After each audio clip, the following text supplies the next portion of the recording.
A very quick apology. This episode was supposed to come out last Monday, but has been delayed due to some commitments I've had over the previous few weeks. Thank you for bearing with me. It was the summer of 1976. The UK was experiencing a prolonged heatwave, with temperatures hitting 30 degrees Celsius, 86 Fahrenheit, for weeks on end. On the evening of Tuesday, July 13th, the temperature dipped a little, and it was perhaps for this reason that the landlord of a property on Douglas Road, Nottingham, ventured there to carry out some much-needed repairs. Douglas Road is off Derby Road and lies within the area of the city called Lenton. In 1976, and indeed still today, Lenton is the primary location for local university students to live.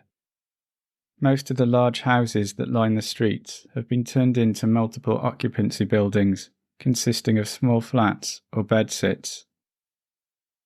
The landlord who made his way to Douglas Road that evening was a young man in his mid-20s. He travelled from his home in Bakersfield, a few miles away to the east. In all, he owned 40 flats in the locality, but this evening he was visiting one in particular. Until recently, the upper floors of the house had been occupied by 3 female students, Caroline, Anne and Terry. But as the university semester was now over, they had moved out and returned to their homes dotted around the country. Only the ground floor was still occupied. It was the home of 48-year-old divorcee Joan Maschek. Joan had lived alone at the flat for the last 8 years, and as we shall see, was quite an eccentric character with an air of mystery about her. The landlord entered the building and was about to get on with the repairs when he noticed that mail addressed to Joan was beginning to pile up in the hallway. He wasn't aware that Joan had gone away, so he went to check on her flat. At 8:45 p.m, the landlord let himself in and was greeted by the most awful sight. Joan's dead body lay supine on a rug in front of the fireplace. It was covered in blood. Police arrived at the scene swiftly, but within minutes received notification that officers were needed at another house, 1 kilometre, half a mile away. The body of a 50-year-old man had been found in a bedroom by his family. At this news, there must have been considerable consternation amongst Nottinghamshire police. As it turned out, it was quickly ruled that the incidents were not connected, and indeed, in the matter of the deceased 50-year-old man, it was soon determined that no crime had taken place. In the case of Joan Maschek, no such resolution was able to be reached. The investigation would go on to flummox the police and cause Detective Chief Superintendent Roy Redwin, who led inquiries, to say the case was one of the most difficult of his career. Mystery continues to surround many aspects of the crime, not least the motive for such a seemingly senseless killing. Equally enigmatic is Joan Maschek herself.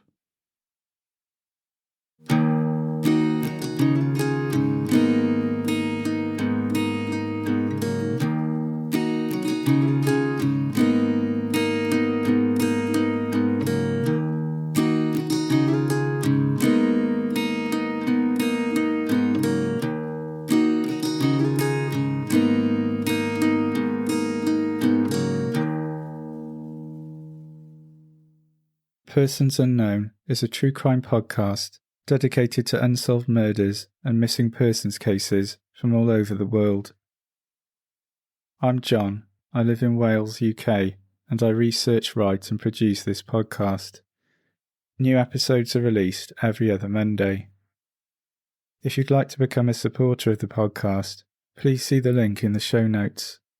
For as little as the price of a cup of coffee a month, you can help to ensure these historical and lesser-known cases from around the world are aired and gain exposure. The show notes are also where to find social media details, information about the sources used for each case, and transcripts for all the episodes. If you enjoy the podcast, please consider leaving a review on your app. They make a real difference, and I love reading them. Finally, you can help others hear about Persons Unknown by sharing and recommending on social media. Thank you so much for listening. Now back to this week's episode. Joan Maschek was born Joan Smith on January 27, 1928. It's worth mentioning here that a Nottingham Post article from August 2024 refers to Joan by her maiden name Smith, rather than her married name Maschek. All other sources use her married name. Not much is known about her early life, though it is understood Joan took lessons in ballet, French and elocution as a young girl. This gave Joan a decorative sprinkling of culture that instantly made people she met think she was an educated and intelligent woman. During the Second World War, Joan met an American GI of Polish descent stationed at Wallington Park, Nottingham, named Clarence Maschek. The pair married and at the end of the war moved to the United States. The couple lived in Cheyenne County, Nebraska, where Clarence worked as a chicken farmer. Some modern articles from the Nottingham Post in 2018 and 2024 say that Joan and Clarence lived in South Dakota. In 1949, the couple separated and Joan moved back to the UK. Apparently, she was homesick and didn't care much for life in America. Clarence stayed and went on to become a full US citizen. People who knew Joan spoke of rumours that she and Clarence had a son together, but police doubted this was true. After returning to the UK, she lived for some time with her father in Duffield, Derbyshire. When he passed in 1968, she moved to Douglas Road in Nottingham, where she had remained ever since. At the time of her death, Joan was unemployed and lived off social security payments. In the past, she had worked as a babysitter and was said to be very gifted at working with young children. Joan was mild-mannered and had an eccentric way of dressing, which mirrored fashions from decades past. She often wore a large floppy hat, accompanied by a long cloak. When out walking the streets of Lenton, she would regularly be seen pulling a two-wheeled shopping trolley. Adding more insight into her character, the Nottingham Evening Post, July 14, 1976, paints Joan as being an artistic woman with a fondness for cats. She enjoyed music and was learning to play the guitar. The 48-year-old was known to be a committed Roman Catholic and would attend Mass at Derby Road Cathedral regularly. She would spend time there in quiet prayer. Some of Joan's behaviour suggests she may have experienced mental health issues. She is described as being emotionally unstable. For example, Joan had owned a poodle named Shampoo. After Shampoo passed away, she carried around the dog's dead body for several days. There is no doubt that Joan is somewhat of an enigma. During the course of the investigation into her murder, police said Joan lived in a Walter Mitty world. Walter Mitty is the central character in James Thurber's short story, The Secret Life of Walter Mitty. Mitty is an ordinary, mild-mannered man who frequently escapes his mundane reality by retreating into elaborate and heroic daydreams. In a similar way, Joan's curious life seems surreal, like something from a work of fiction. In the first few days of the investigation, Detective Chief Superintendent Redwin and his team set about trying to piece together background information about Joan. They struggled to track down many relatives, though they did eventually trace Joan's mother, who was living in Stapleton, Leicestershire. She was unable to help with inquiries as she had not had contact with Joan for some time. Efforts were also made to find former residents of the building where Joan lived. 4 students were successfully traced. 2 were living locally, one was in Liverpool and another in Southampton. Again, they were unable to provide much helpful information. Police also made contact with Joan's ex-husband, Clarence. He was quickly ruled out as a suspect because he was still living in America. Inquiries in the local vicinity did bring forth the information that Joan was last seen alive on Saturday, July 10th. This was 3 days before her body was found. After a post-mortem examination, Home Office pathologist Dr. Alan Usher gave the time of death as July 10th or July 11th. Joan had been struck with significant force with a flat instrument and died from shock and internal bleeding. She had sustained multiple injuries, I believe a dozen, which included a fractured skull. It was suggested that Joan may have been killed when she was sitting on a stool whilst playing guitar. There was no evidence of a sexual assault. There is a lot of speculation surrounding the murder weapon. It was initially reported that no weapon was found at the scene. Dustbins in the local area were searched in case it had been hidden, but nothing turned up. In 1976, no definitive details were given regarding the type of weapon used. Notwithstanding, many years later, newspaper reports, such as an article in the Huddersfield Daily Examiner in March 1990, suggests that the murder weapon was Joan's own guitar. I do not know if this has ever been officially confirmed. The police remained tight-lipped about any potential evidence found in the flat. However, at the conclusion of the inquest into Joan's death in April 1977, it was made public that a fingerprint was found at the scene that police believed belonged to the killer. Interestingly, shortly after the murder, police said they could not say with certainty if a man or woman had been the killer. A picture slowly began to emerge of Joan, having many acquaintances but few close friends. Nevertheless, some key details concerning her life did come to light. Joan was a good cook, and neighbours spoke of people visiting the flat to collect baked goods she had made for them. In particular, the police were keen to trace a man believed to be from a religious group who had visited Joan's flat over the previous 6 months. This man had collected baked goods and knitwear that Joan had made for him. Joan had mentioned this man to acquaintances and told them the man was younger than herself. DCS Redwin thought that Joan may have been close to this individual and had opened up to him about her life. The nature of the relationship Joan had with the man was not known, and the man may very well have had nothing to do with her death, but police felt he could provide some valuable background information about her. Police were also keen to talk with Joan's guitar teacher to see if they could provide additional information that could help the investigation. It was discovered that it was common for people, both male and female, to drop in at Joan's flat. Parties and gatherings were sometimes held there. These visitors to the flat often made noise as they were coming and going, but there was never any trouble or incidents of note. Neighbours could not say who Joan's close friends were, or even if she had any at all.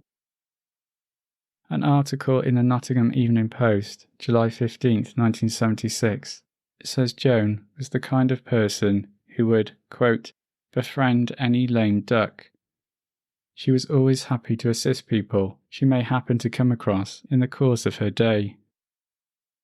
There was a possibility that one of these casual encounters may have resulted in someone turning aggressive and murdering Joan. A team of 10 detectives were charged with trying to track down the many visitors to the flat. They were part of a wider team of 100 police officers working the case. People who might have known Joan were requested to come forward and assured that any information they shared and their identity would remain confidential. Local gossip suggested that Joan enjoyed frequenting nightclubs around Nottingham. This angle was explored, but there are mixed reports about whether this was true. It was thought that perhaps those who moved in Joan's social circle were scared of coming forward as it put them at risk. Joan was known to have friends amongst the gay community. In 1976, society's prejudice and often hostility towards gay people was a barrier to individuals coming forward to speak with the police.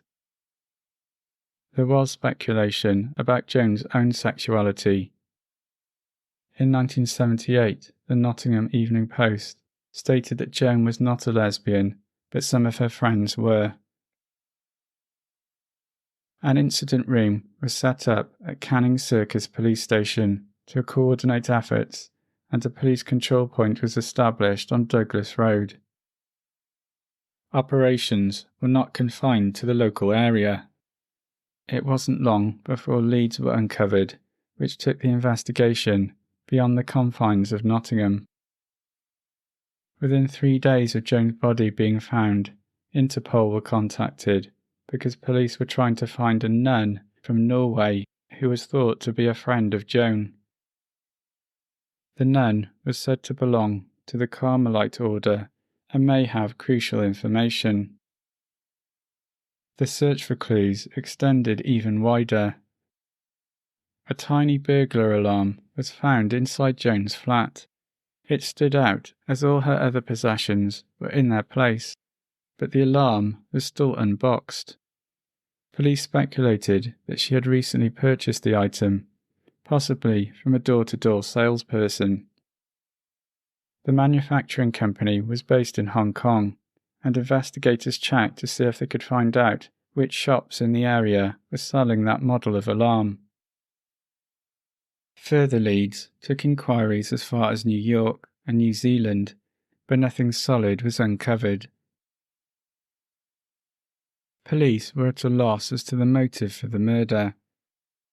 Joan had no known enemies, and there were no reports that she had been involved in any disagreements.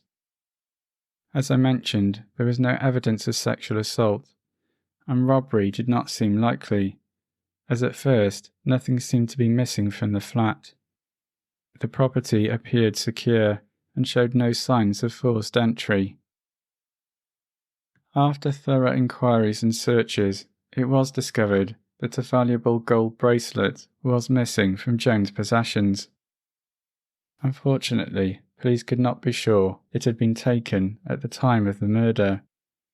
The last time Joan was known to have worn the bracelet was quite a while before her death. There was no way of proving a connection. The bracelet was described as a gold double Albert watch chain, with the fob converted into a double loop bracelet. Local pawnbrokers and jewellers were asked to keep an eye out for such an item. Details emerged about a young man who had been seen visiting the flat. He mostly came over in the evenings and was said to be a hippie type. This is a different man to the one I briefly mentioned earlier, who may have belonged to a religious group. This second male visitor to Joan's flat was aged 20 to 30, of slim build, and stood at 5'10", 178 centimetres. He had mousy, shoulder-length, straight brown hair. His cheeks had bright red patches, which looked like makeup, and he may have had a little moustache. It was supposed Joan had met this man during guitar lessons she attended. As a note, he was not the guitar teacher. The Nottingham Evening Post, July 19, 1976, describes this young man as having, quote, affected and womanish mannerisms, and a high-pitched, effeminate voice. Witnesses said he stood out due to a habit of stroking down his hair by placing both hands on the side of his head and moving them down towards his ears. When talking to Joan, the mystery man called her darling and was extremely polite in his speech and manners. For example, he would always open doors for Joan and stand up if she got out of a chair.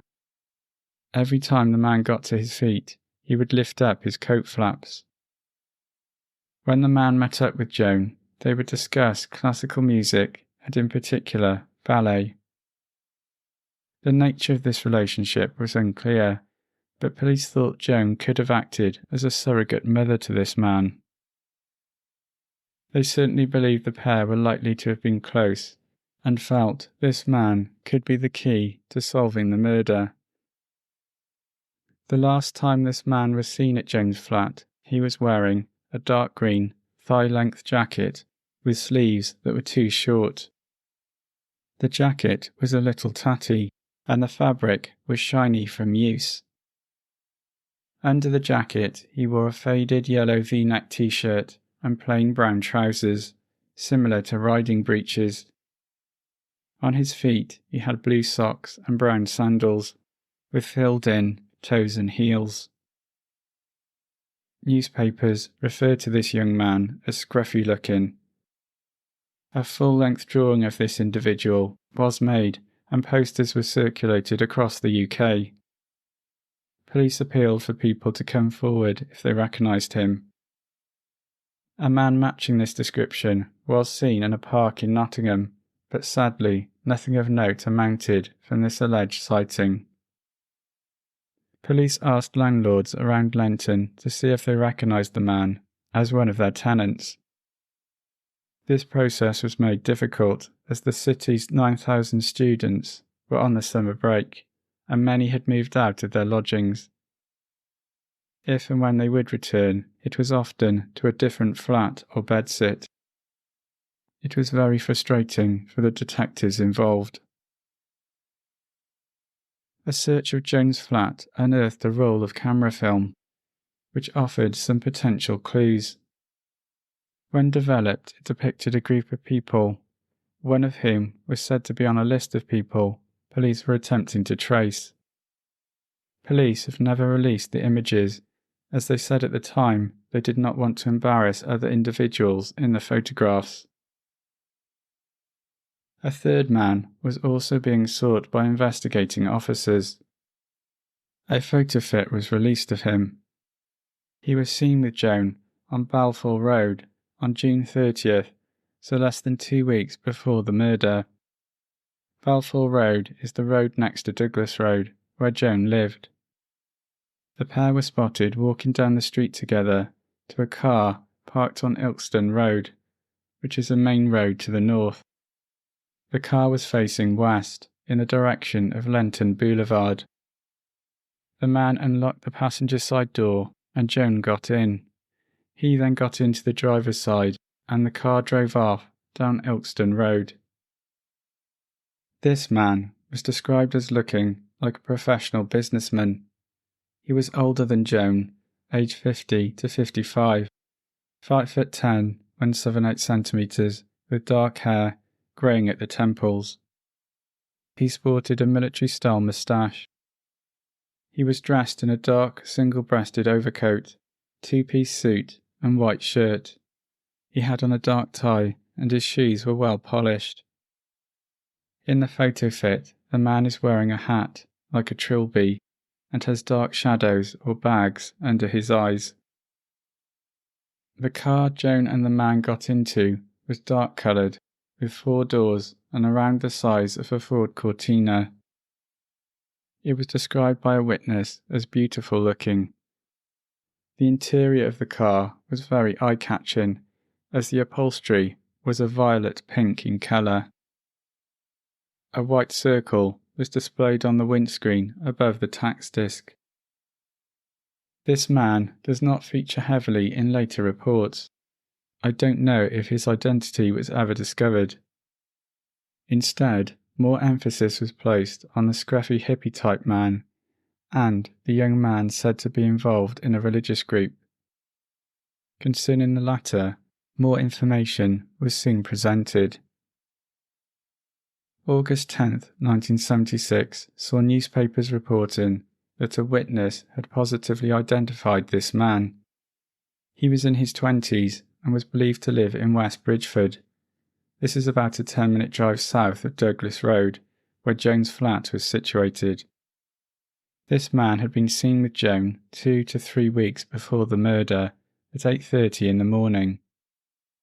As a note, I've also seen it reported that this incident was the last confirmed sighting of Joan before she was killed, which can't be true if it happened weeks before her death. Joan and the man were walking along Loughborough Road, near the B&K Thomas Garage in West Bridgford, towards Trent Bridge Cricket Ground. They were opposite County Hall when they were seen. The man is described as 5'10", 178 centimetres, slim to medium build, with short, slightly curly, sandy-coloured hair. He had horn-rimmed glasses and walked with somewhat of a stoop. He wore a light-coloured suit, which was said to be not very smart-looking, and carried a dark case. The man was said to resemble the TV presenter Bamber Gascoigne. Bamber Gascoigne was known for hosting the quiz show University Challenge from 1962 to 1987. He was admired for his wit, intelligence, and composed demeanour, becoming an iconic figure in British broadcasting. He had a distinguished and intellectual appearance. He was typically seen with a lean frame, sharp facial features, and neatly combed light brown or sandy-coloured hair. He often wore glasses, adding to his scholarly look, and was known for his classic professional attire. The sighting of Joan with this man was deemed significant, as Joan was known not to be a morning person. She was not usually up and about at this time of day. This led investigators to speculate that Joan had possibly stayed at the man's home overnight. Again, police appealed for anyone who recognised this rather unique-looking individual to make themselves known to police. An image of Joan and this man was distributed. A photo of Joan's face was crudely inserted onto the sketch. Police received 30 or 40 calls in response, and detectives went door to door, visiting the numerous flats and bedsits in West Bridgford, looking for the man, but with no luck. Shortly after this, details of more people police were looking to speak with were released. They were trying to trace a couple who were seen speaking to Joan just a matter of days before she was killed. On Wednesday, July 7th, Joan had gone on a coach trip to Bourton-on-the-Water, an idyllic village in the heart of the Cotswolds. Well, at least, that had been the plan. As I mentioned, the weather was extremely hot that summer, and Joan found the temperature unbearable on the coach. So after it stopped for a break at Castle Hill, Warwick, she asked if she could remain there for the day. Arrangements were made for Joan to be collected on the return leg of the journey. At 6:30 p.m, as Joan was queuing to get back on the coach, another passenger witnessed her talking with a young couple. The witness overheard a conversation between Joan and the couple about America. The woman was in her mid-20s with long brown hair. She may have been wearing a red dress. The man was around 30 and 5'10" to 6 foot, 178 to 183 centimetres, with a slim build. He had light brown medium-length hair and a beard. At the time, Joan was wearing a green or blue dress, a dark straw hat, and had with her her two-wheeled shopping trolley. I do not know if the couple were ever traced, or whether they were able to provide any insights into the case. Almost 2 months after the murder, a couple of developments occurred which gave investigators pause for thought. The first was that a new lead emerged after a man in his 20s was said to have been seen on Derby Road, very close to Joan's flat, on the night of July 11th to 12th. If you remember, the time of death given by the pathologist was July 10th or 11th. I have read other estimations of 11th to 12th July. What is significant is the man had a cloth wrapped around one of his hands, and it was stained with a substance which could have been blood. The second added more confusion to an already messy picture of events. A female student who was friends with Joan came forward to say Joan had once flown into a rage and attacked her. Joan lost her temper and came at the girl with her arms flailing about. After this news, there was speculation in the press that perhaps Joan had been the aggressor and had been killed after the person retaliated in self-defense. Personally, I find this difficult to swallow, considering the number of injuries Joan had sustained. The investigation trundled on without anything to show for all the hard work. Police did not release Joan's body for burial for many months. She was eventually laid to rest in November 1976. A funeral was held at the Roman Catholic cathedral Joan had attended. 100 mourners were present at the service, which was led by Father Brian Welsh. In his eulogy, he said he did not really know Joan very well, but he, like everyone, should be encouraged by her devotion. Joan was buried at Wilford Hill in the south of Nottingham. Plainclothes officers were in attendance at the service and burial. They mingled with the mourners, paying close attention to see if anyone stood out as suspicious. An inquest into Joan's death was overseen by coroner Mr. A.C.G. Rothra and concluded in April 1977. By this time, 10,000 people had been interviewed, 1,500 statements taken, and 1,000 people had been fingerprinted. Over the course of the investigation, detectives had dealt with several false confessions, which had taken up valuable time and disrupted their work. The motive for the murder and the identity of the killer remained elusive. The verdict of the inquest jury was murder by person or persons unknown. DCS Redwin told the inquest that he would catch the person responsible. The case would never be closed until this had happened. On the first anniversary of the murder, there was a renewed appeal for information. Police believed someone, perhaps a wife or mother, were crucial to unlocking the puzzle. They implored women to contact them anonymously if they were at all suspicious of a man in their life. Police also suspected that the killer would have told somebody about what they had done. Investigators continued to plough resources into the case, and in the few months since the inquest had interviewed a further 1,000 people, taken 500 more statements, and fingerprinted another 500 individuals. The hunt continued. In January 1978, 89-year-old Marie Lister of Packington Hill, Derby, was discovered murdered in her living room. Derby is just 30 minutes west of Nottingham. Marie's skull had been fractured, and the murder weapon was believed to be a small axe found nearby. Around this time, there were further attacks on 2 older women in Radcliffe-on-Trent in Nottingham, which may have been linked. Thankfully, both women survived. There were obvious similarities with the murder of Joan Maschek, but after looking at possible connections, it was said there was no evidence to suggest a link. Marie Lister's murder remains unsolved. At its apex, the investigation into Joan Maschek's murder drew in 50 full-time police officers, but they were never able to track down the hippie-looking man or the Bamba Gascoigne look-alike.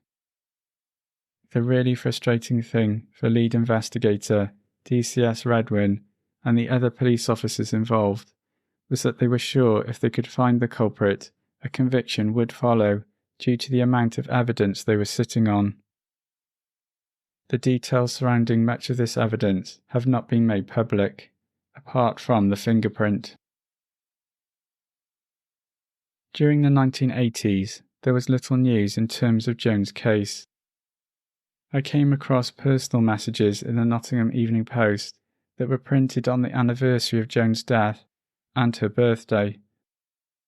These messages were signed off from Peggy, or Peggy and Fred, and friends. They talk about how much Joan was missed and how her memory was cherished. When I cover cases, I spend hours trawling through newspaper archives. When I come across what I think is the last mention of a case or person in the archive, I usually keep on searching a further 10 years or so after, just in case there are additional developments. On some occasions, I find something interesting, and others I don't. With this case, I continued searching the archive over a decade after the murder. This is partly because there has been very little written in recent years that would normally show up in a standard Google search. Searching through the years, I got to 1990, 14 years after Joan was killed, and I quite unexpectedly came across the following. Out of the blue, towards the end of May 1990, an individual was taken into custody in connection with the murder of Joan Maschek. On Sunday, May 27th, a 39-year-old former teacher was arrested at Newcastle Airport after returning from a trip to Jamaica. Soon afterwards, I think on March 29th, he was charged with Joan's murder at Nottingham Guildhall Magistrates Court. He was remanded until June 4th. This man was a landlord at the time of the murder. Joan had been one of his tenants. In fact, he was the man who had found the body on the evening of July 13th, 1976. At the time of his arrest, the man was living in East Bridgford, near Newark, a town in the east of Nottinghamshire. When this news first broke, the man was not named, but within 24 hours his name was printed in newspapers. At the same time, he was charged with unrelated offences. One was the indecent assault of a 10-year-old girl, and a further 3 offences were of unlawful sexual intercourse with a 15-year-old girl. Now the interesting thing is that after this, I can find no information about what happened next. At least, not from British sources in the newspaper archive I use. I put my thinking cap on and tried a worldwide search, and lo and behold, got one hit from a newspaper in Canada from 1991. The Winnipeg Sun ran a story on June 19, 1991, that police from the UK were desperately trying to locate an ex-police officer who was currently on holiday in the area. The now retired police officer was urgently needed for a court case due to happen shortly in London. He was said to be a key witness in an important trial concerning the landlord of whom I have just spoken. The aforementioned newspaper article makes no reference to what the trial would be concerning. Interpol had reached out to the Winnipeg police to try and get hold of this ex-police officer. He was said to have served with the Nottinghamshire Constabulary and worked in the fingerprint department. Remember, it was revealed at the 1977 inquest that a fingerprint believed to be from the killer was found at the crime scene. The ex-officer had been subpoenaed to give evidence on June 3rd, but had already travelled to Canada. He was not due home until July 6th, which would be too late to testify at court. This is the last piece of information I can find about this matter. It's obvious that a trial was due to take place. I do not know if the retired police officer was ever contacted, or whether or not he gave evidence. I do not know if the trial went ahead and the defendant was found not guilty, or if the case collapsed. All I know is that the murder of Joan Maschek is still listed as unsolved. I do not know if the landlord ever stood trial for the unrelated sexual abuse charges. This case has been a head-scratcher, and with very little written on it in the last few decades, it remains a puzzle. Like her extraordinary and eccentric life, Joan Maschek's death throws up so many questions, to which I have been unable to find the answers. I will endeavour to keep looking. If you have any information about the 1976 murder of Joan Maschek, you can call police on 101, or alternatively, call Crime Stoppers anonymously on 0800 555 111.